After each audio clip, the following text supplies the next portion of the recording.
Hello mga kabikada! Pasilip lang kung paano ba natin ginagawa yung ating mga customized cake, pero syempre hindi theme na character ang gagawin natin. Yung mga fruits na request ng ating customer. Bawat layer ng ating cake, nilalagyan natin ng mga different kinds of flavor na ni-request ng ating customer para mas ma-achieve natin yung talaga namang magugustuhan nilang lasa o flavor ng ating cake. Request nga pala ng customer natin dito ay mango and lemon lang. Then syempre yung color theme, sila rin ang pumili.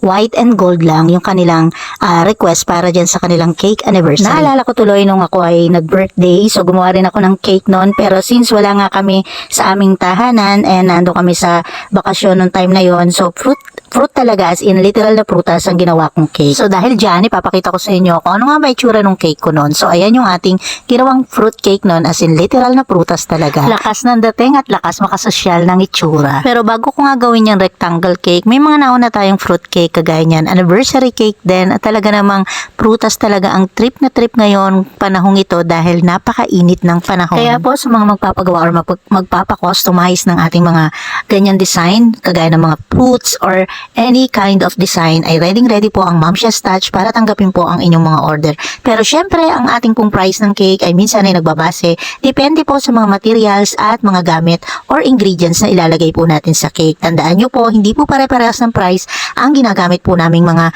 baker. Pagdating sa mga ingredients, high quality ingredients po ang ating ginagamit para mas masarap, mas maganda ang ating kalalabasan ng ating mga customized cake. Kaya ano pang hinihintay nyo? Just DM us at Sherilyn Consignado at right away sasagot kami sa inyo.